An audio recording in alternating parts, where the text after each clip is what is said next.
Welcome to Target Market Insights, the multifamily and marketing podcast. Each week, John Kasman interviews multifamily and marketing experts to teach you how to find the best places to invest, attract investors, and grow your portfolio. You are listening to Target Market Insights with your host, John Kasman. Welcome to Target Market Insights. I'm your host, John Kasman, and I want to thank you for joining us for another great episode. Now, if you're enjoying this show, do me a favor, leave us that 5-star rating and review, and don't forget to hit the subscribe button so you don't miss an episode. Today, we're going to be talking to Olga Andrienko, and Olga is the head of global marketing at SEMrush. Now, together with her team, she has built one of the strongest international communities in the online marketing industry. Olga has expanded SEMrush brand visibility worldwide, bringing over 90% year-over-year growth from the top 10 new markets. Now, she currently leads all SEMrush branding across 50 countries, ensuring marketers all over the world have access to the best software to run effective online marketing campaigns. Let's welcome to the show, Olga Andrienko. Hi, John. Great to be here. Olga, your last name is so easy for me to say, if you can tell. You did a great job. Hey, I even practiced off camera, and I think I still need a little bit of help. So all good. Well, Olga, why don't you take maybe a minute or so and give our listeners a little bit more of a background of who you are? Sure. Hi, guys. I'm Olga. I'm head of global marketing at SEMrush, which is a data company, and we help marketers or marketing professional all over the world to analyze their online visibility. So how their audience can see them, whether they're easily found on Google and social media, on other platforms. And basically, we have a set of tools to help them analyze the technical health of the website, what content to write to serve the audience, and then also understand what competitors are doing to ensure that you beat them at search, social, and everything else. Yeah, and Olga, I'm really excited to talk to you for a few reasons. One, for anyone who is listening as a business entrepreneur, whether you are a multifamily syndicator looking to attract deals, whether you're a wholesaler, maybe trying to get, more deal flow coming through, or even a broker, or just a business owner in general, I think understanding how to capitalize and drive a more efficient web presence is key to growing your business without necessarily having to spend a whole lot of extra time doing crazy work and picking up the phone. So I'm excited to talk to you about how we can do a better job of optimizing kind of our online presence. So Olga, we've talked a little about, your role as global head of marketing for SEMrush. First of all, when we talk about global, I know sometimes that's kind of a fancy title, but you're actually coming to us right now from Prague. So you spend a lot of time on the road. What is it like kind of, talking to marketers all over the world and dealing with, the various challenges that they may face in their markets? I would say that a lot of times the challenges that marketing professionals are facing, they are the same, but in different countries, there are different legislations. Economics also affects how they operate. And I think that the challenge that everyone faces is to combine the common practices to the local realities. And most of the time it's just the basics is everywhere is the same, and then to really get to the top, I would say, especially in US, I think US is the most challenging market now, because all major like Google, Facebook, Twitter, they're all based there. They're all like primary audience is in US. So that means that they release everything for that market. And then also Google understands the algorithms a lot better in English. And there's a lot less loopholes than, for example, if you market in Czech, because the machines cannot really understand other languages that much. So it's sometimes easier if you're in the local market and it's not English speaking. And marketing for US, has been always the biggest challenge we as a company faced. And others are facing as well. No, it makes sense, right? There's so much here in the United States and Yes. so many different, so much information online already that it does become a bit of a challenge to kind of rise up in all the rankings and really get to the top from a search standpoint in the United States versus other countries. You may have more of an advantage. So, for our listeners, if you do have a business that is international, you may want to take advantage of some other languages, some other countries, and put your content, where it's native to those other languages in those countries as well.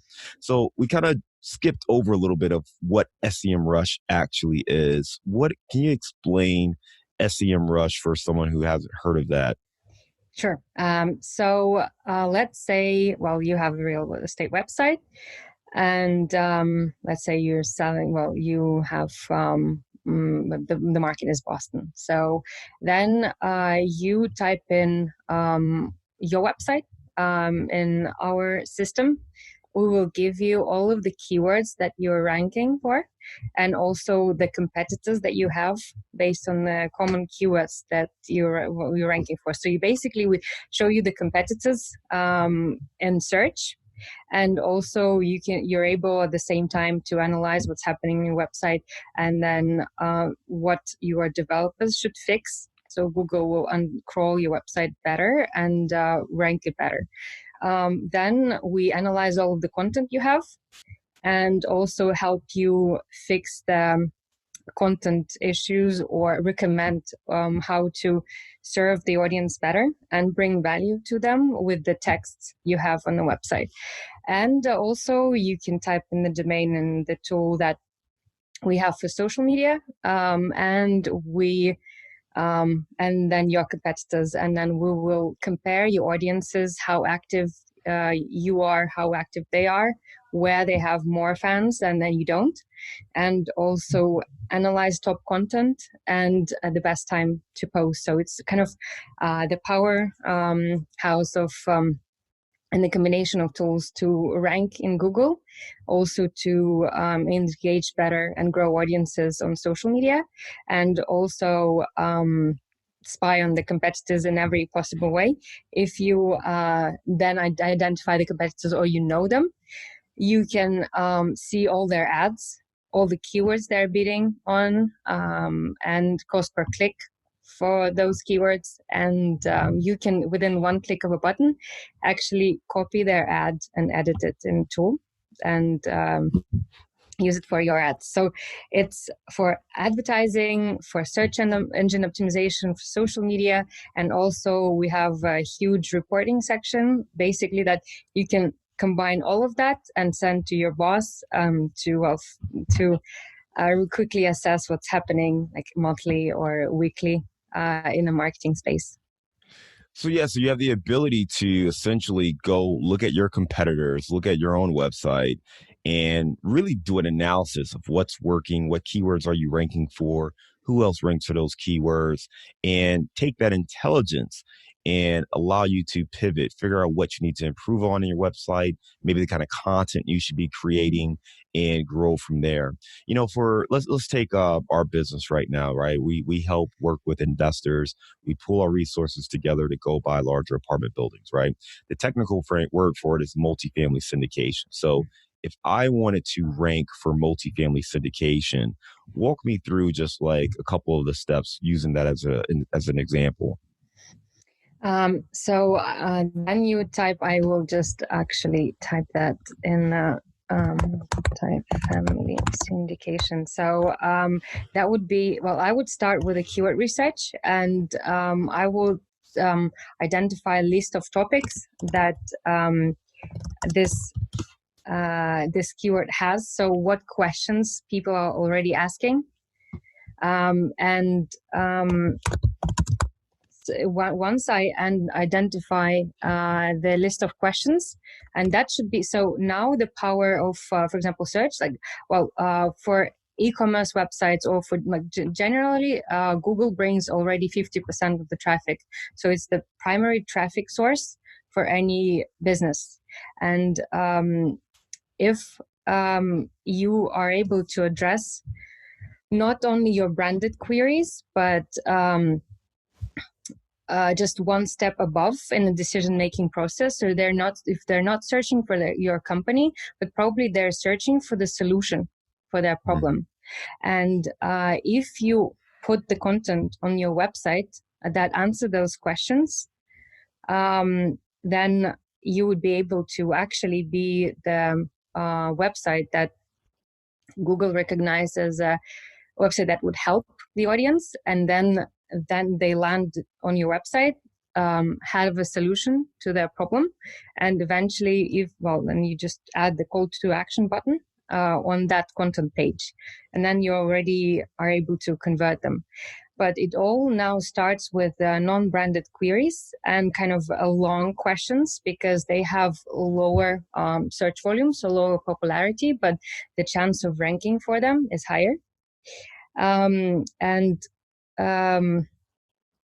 You just have to, I'm just looking for the questions that I have, like how to be successful in real estate. Should I go to college wanting to be a real estate investor? So this is the type of questions that people are asking. What I would recommend, if you have experts in your company that can answer that question, you can just go with a recorder to them, ask those all of the questions that we give you this list in SEMrush in the topic research tool, and then you record the answers, transcribe them, and then put it on the website, and then work on the call to action button. So this is a really easy workflow, and that would not cost a lot of money. And actually, if you put the titles and optimize them with the relevant keywords, that would give the ability for Google to read that content properly and and then show it in search. So I would recommend just going one step up from your business and from the core services that you offer, and thinking of the solutions to the solutions that for the questions that the audience might have. That's a phenomenal and very powerful tip, right? So instead of just focusing on telling people what we do, think about the questions that they're going to ask even before they are thinking about us. What are the questions they have that even get them kind of in the queue to start looking for an answer? And if you can serve up that solution, that's where you can really get them into your funnel and drive conversion. It's interesting too, because the examples you gave are certainly not the things that I would be thinking about when it comes to multifamily syndication. You know, people asking questions like, should I go to college to be a successful investor? It seems a couple of steps removed, but you know, it makes sense that when you think about the popularity of the questions, you kind of need to broaden it out. So if you have something that's very niche and very, very specific, it's tough to, you know, go and answer that, or at least from a volume standpoint, to answer that without at least understanding that there are people who are looking for other answers before they get to kind of that nuanced, niche-based question. You also talked about keywords a little bit. You know, for keywords, you know, those are the things that, you know, Google's looking for, other search engines are looking for on our websites or on our pages to understand if the content is relevant for what that person is searching for. I know you used to be able to just like bombard keywords and just like hide them and write them in there all over the website or all over the web page in different places. But it sounds like things have changed from that perspective right now. Can you talk a little bit more about keywords and maybe some best practices for keyword optimization? Sure. So yeah, you're completely right. Things have changed, and you cannot just stuff your page with one keyword, and also you cannot add them on so that was really really a popular technique in the old days, when you just put keyword on the background and make it transparent, so Google will actually see a lot of like keyword a lot of times on your page, but the users won't see that. So that is now a no-no, and valuable useful content is really what Google is looking for. And that's exactly what users also want to see. So right now, also Google understands the semantic connections with keywords. So if if you would take multifamily syndication, then would maybe such words as cash flow or investor or property or So something like that would be also in Google's eyes connected to the word. So it depends on which subtopic or in which niche you would go to. Then your content should have all those keywords that would be semantically related. And then the more keywords you use and the broader you go, and well, basically the content becomes richer. And also Google is likely to show it in other search queries that might not be even connected to your primary keyword. So this is now just, well, my advice would be go broader and look at related searches. That you definitely need SEO tool for, because your brain is just connecting what's relevant for you, but that cannot be the case in a larger scale. So definitely just go in subtopics and then related keywords, and such keywords that that I mentioned was just something that net worth, cash flow, real estate investing, property management. That is what I initially got as potentially related queries for some of the related searches. So you always have to go and think of what else might users search for. And the average content now that people are ready to consume is around 800 words, and it equals 3-4 minutes reading. So that was based on thousands of articles we've analyzed, and then basically how we identified the best ones is what Google shows on top. So if you want, and then 800 words is not a super long content, but it still needs to bring some value. And then in order for people to read the whole thing, then you need really to structure, have a lot of subtitles. So that means that you actually need even to dig deeper and not to use one keyword, but broader scope. So that is the way to go now. Also because of two search elements, and that's called featured snippets, and people also ask.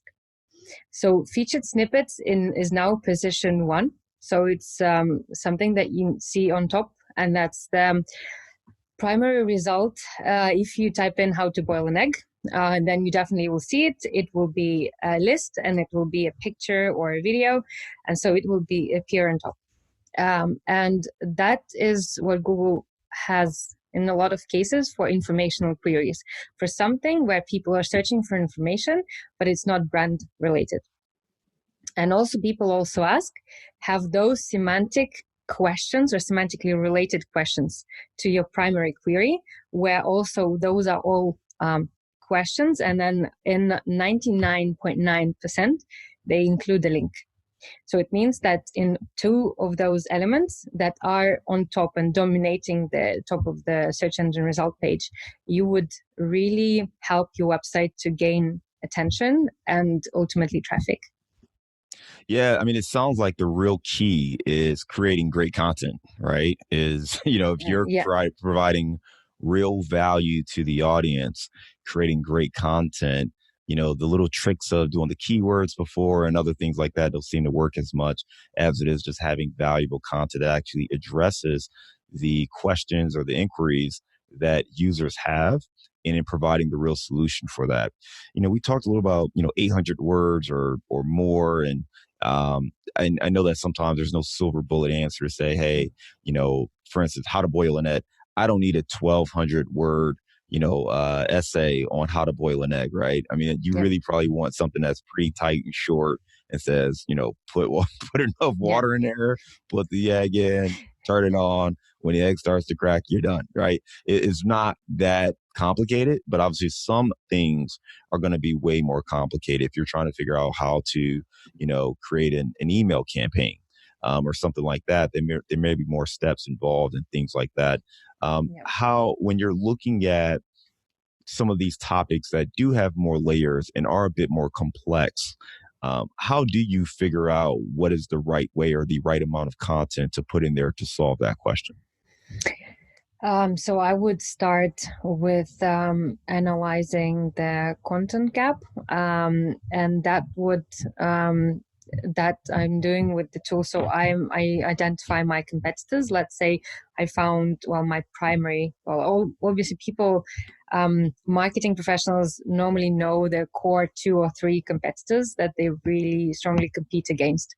So what I would do is that I would put their domains and my domain in the tool called Keyword Gap, and then there is a feature where I just identify all of the keywords that those domains are ranking for, and I don't. And that's where I really understand the potential value of new content that I need to produce. And because, at least while I create content, then I can ask my advertising team to bid on those keywords in order to appear on top of the SERP. So I strongly believe that companies should spend on ads. Also, it's enough for, within a week, you will already know the outcome, whether the ad is working, whether the keyword is good enough. And then you can then tweak the copy and also the call to action. And then you will see whether people just bounce off your website. So ads are giving me the opportunity to really quickly assess whether my marketing is working or not. While with SEO and with content, that's really a long game. So with the keyword gap, while I'm building my content with the really rich and really valuable, then my ad team already kind of covered this keyword gap and not trying to beat the competitors. That's what I really recommend doing. So, and with the real estate is actually a good industry. So it's still very competitive, but of course you're able to filter by keywords that would not have a high cost per click, but will have high search volume. So you need to always look for this really really nice set of keywords that will still give you a lot of attention, but would not cost you a lot. So that is all. That's what we built the tool for. That's called Keyword Gap, and that's where I'd recommend definitely starting with. And it's a really powerful collaboration between the PPC team and the SEO team, which I strongly believe in. Yeah, PPC is pay-per-click, SEO is search engine optimization, and to your point, working together. It's not really you write a great article and voila, all the traffic flows to your website. There are some things there to understand what your competitors are doing, what's working, right? I mean, if I'm simplifying what you're saying, it's first and foremost, you want to do an inventory of what's working for you, what's working for your competitors, what's working for the keywords that you want to, rank for. Once you understand that, now you can go in and either create content that drives to that solution, and then also using paid advertising, to do the keyword gap there. You can identify maybe the things that you're not ranking for, but your competitors are. So you can start to test that out, see if you're driving traffic while you're creating content and really trying to grow organically there. So really doing kind of a combination approach between organic search as well as paid to help drive the traffic to your website. For someone who's looking at kind of the website and they're looking at their competitors and they see that there's some opportunities there, but they're also looking at social media and trying to figure out how do they grow their social media presence. Are the two kind of interconnected at all? Or is everything you do with Facebook, Instagram, etc., completely different than what you're doing with your website? Depends on the industry. I would not say that if we are talking about investments and we're talking about the B2B, for example, then I would say that Instagram is probably not the right place. So best B2B social media is it's Twitter or it's LinkedIn. And it's really, really depends on what kind of resources you have. And I'm not sure, it also depends on the cost of one sale or one contract. If that's something enterprise, that would go like above, well, even like $10,000, then social media is not, I would say that,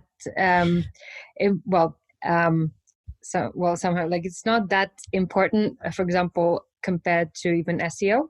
Also, because most of your leads will not go, if they search for a company, then they might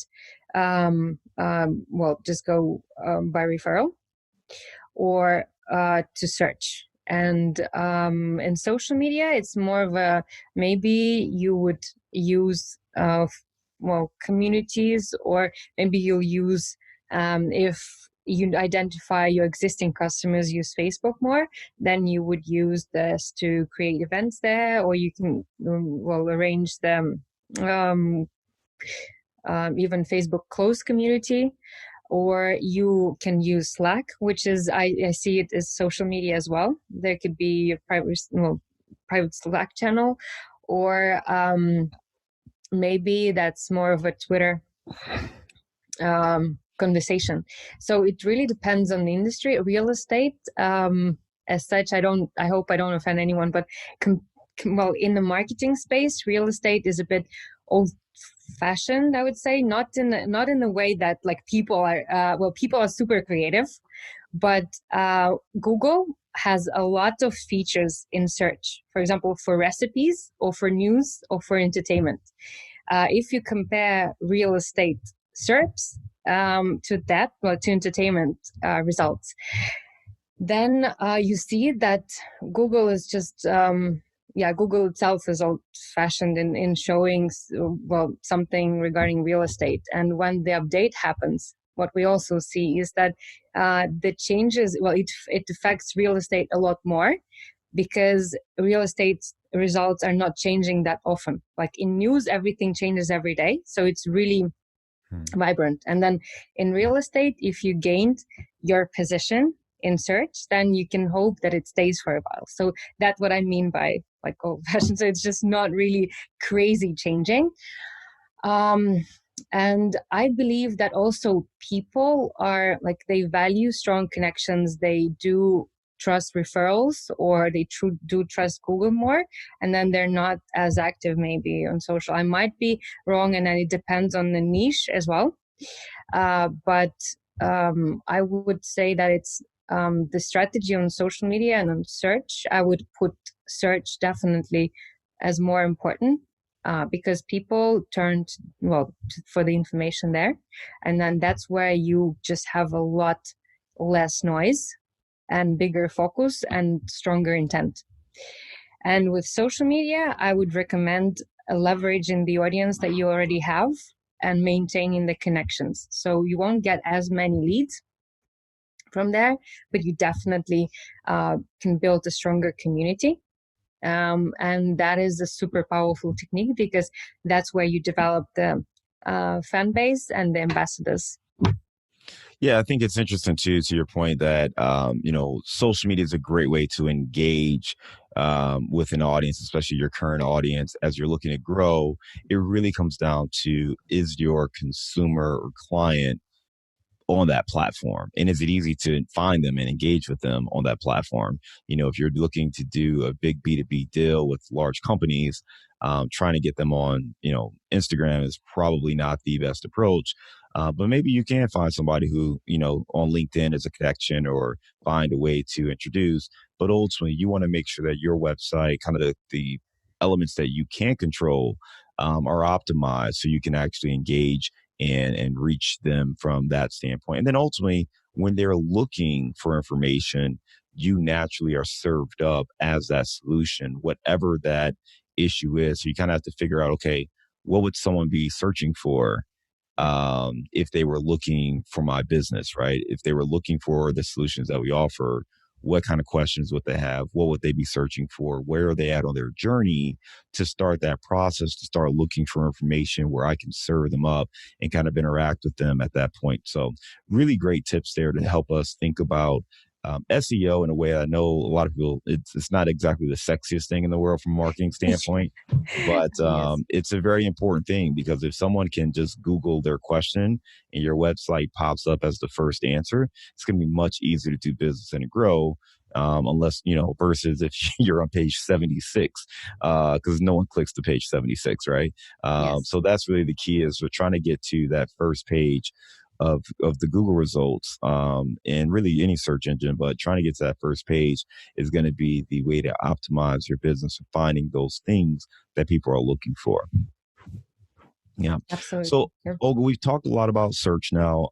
Before we go into our bullseye round, I do want to just ask about kind of how you see search in the overall marketing strategy. There are folks who are, doing some paid ads, who are, creating content and maybe doing some other things on Facebook and social media. Where do you think search fits into the overall marketing strategy? I think search is shows accumulative results that all marketing team contributed to. So I'll just elaborate. When you search for something, there are ads. So that's the advertising team directly impacting the brand visibility. Then there's that maybe you have your website on top, or maybe not. So let's assume then you're only starting. Then there is some competitor in some elements, like maybe that's news or that's videos. And then if there are some YouTube videos, then it's your social media team already impacting and helping the SEO team. So that's again already the second team. So it's advertising, and then if that's videos, then social media team chimes in. If that's a branded search, then Facebook, Twitter, and other other social media websites, they have higher authority than your website. So definitely your own social media channels will show up. That's again social media team, and then they're accountable for the tweets that the user will see from your brand in search. Then it's some referral, some mention of your brand on the content website. So maybe that's just industry news website, or that's a media, and then the media with high authority mention your brand. So that would be a PR team. And if there was a question, and then Quora or Reddit, in Quora or Reddit, then it would be, again, forums that also rank for your keyword or related question to, then it means that, again, social media team and then the PR team were responsible for that. And then when it's your website, visibility then is the content and SEO team. So I feel that now search is much more than just SEO team. That's just a combined result of a lot of marketing people. And because you can appear on someone else's website, you can appear on someone else's social media. You definitely, Google likes to show videos, and YouTube is part of or owned by Google. So then they put it on top of results. So that is kind of really all comes together. If the whole team has done well, then your search engine result for the brand will be epic. That's great, phenomenal feedback there. It all does work together. And I think the other piece is, when we think about search, it really allows us to push all the other hard work. If you have a great product or a great service, you spend a ton of time getting that ready and getting that perfected. If you're creating great content, but no one's seeing it, search is a great way to help get more eyeballs on it. So certainly you can do paid and you can do other things, but if you can optimize for search, it's going to make it easier for you to grow. So it kind of all works together as long as you are paying attention to what people want and creating the kind of valuable content they're looking for. Olga, let's transition to our bullseye round. You ready? Yes. How has a failure or an apparent failure set you up for later success? Can I elaborate? Sure. Okay. So once we built a campaign with the one SEO author, he gave us the rights to share his book to our audience, and we decided on the creative campaign of just incentivizing our users to upgrade the subscription. And then they'll get the book. That was not creative at all. And then and people who are already on upgraded subscriptions, they just asked us on social media, like, guys, okay, what if we have the Guru plan already? Like, what if we are existing customer? And then we actually haven't planned anything for them. So we had landing pages, with incentive to just upgrade from Pro to Guru, and then get the book. But there was nothing about the existing users. And what we decided on the spot, that was if they, so we sent an email to our Guru subscribers saying that if you set up 5 tools, so it was gamification, and then there was a safe and it was closed. And then, so the message was set up 5 tools and you'll get the book. So they don't have to pay anything, or they just have to use the tool more and get the value out of even setting up more tools. And then the response was amazing. It was so it was a segmented audience, but the open rate of this email was 44%, which is super high. And we had 750 people setting up the project, and we sent it to 4,000 something users. It's awesome. So, good to hear.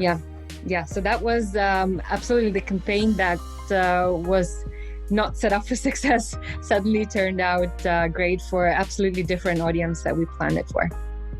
All right. What is the book you've recommended or gifted the most in the last year?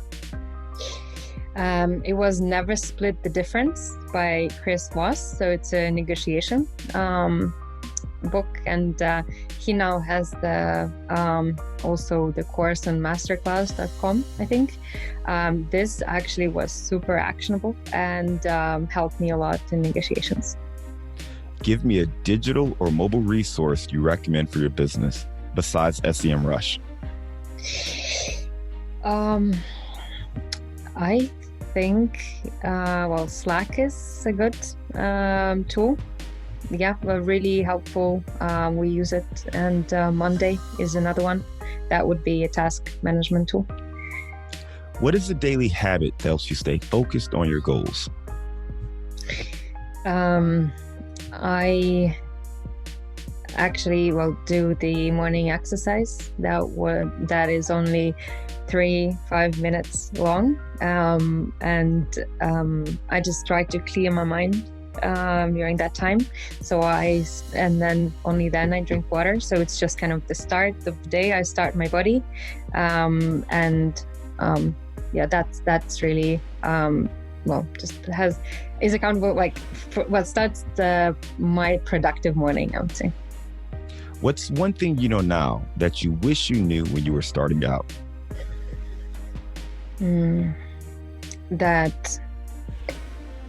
That would be, I think, not as a marketer, but as a person and as a leader, especially, that being angry is fine. And I'll elaborate. A lot of times when something we really work in a really high intense environment, and a lot of people just so I learned when I lead people, then how to say, so sometimes I'm just being angry is the indication that something is not going as I expected, or my boundaries are not met. But it's absolutely different to expressing the anger, and that is not fine. So the difference between just feeling that something is wrong and then something is not going as you expected or as planned, and expressing the anger in an aggressive way. So there are two different things. And then, so what I basically, the whole my life, I was forbidding myself to be angry, which is fine. And then I spent all of my energy suppressing that. But what actually, so people, well, like the moment that you accept that you can be all upset or angry, and then you start working on a solution and not suppressing that emotion, then actually I started being a lot more productive. And then I'm not anyhow like disrespectful. I am actually mindful of my state. And then I'm like never aggressive, because I spend my productive energy on solving the problem. That's a great one right there. What advice would you give to a smart-driven college student about the real world? Just don't expect everything to come to you tomorrow. But if you put in the work, it will definitely happen. And be ready to work some more hours. And so because, just first work smart, long and hard at the same time, and then optimize it to working smart and hard only. What are you curious about right now? About psychology and irrational human decisions. Love it. All right. So I know that you are on the road quite a bit. You're in Prague right now.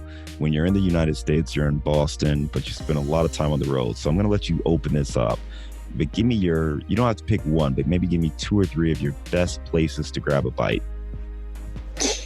In Boston or just anywhere? Wherever you want to go.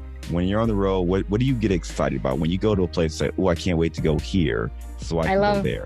I love oysters. So any place in Boston that serves oysters is great. And also there's one more restaurant that I love in Boston. It's called Moo, and it has an amazing steak. So that is probably where I tend to go in Boston. And there is also I love the place in London, and it's a chain. It's called Burger and Lobster, because I love both burgers and lobsters, and that's just the only 2 dishes they serve. That's another recommendation. Burger and Lobster sounds like a delicious place. All right, Olga, you've given us a lot of great information. Thank you for walking us through and helping us educate ourselves on search, how we can do a better job of preparing ourselves to optimize our websites, what we can get out of looking into tools like SEMrush if we are looking to do a better job of analyzing other websites and really finding ways to make our websites work as hard as we're working. For our listeners who want to get in touch or learn a little bit more about SEMrush, what is the best way to reach out? Just SEMrush.com to find more about the tool, and everywhere on Twitter, LinkedIn, Facebook, and Instagram, I have the same name as Olga Andrienko with 1 A there. And so I'm happy to connect on those 4 platforms with you guys. Olga, thank you again for coming on Target Market Insights. We hope you have a great day. I know it's end of the day for you out there, so get some rest, and we'll hope to talk again soon. Thank you so much, John. Have a great day. Bye.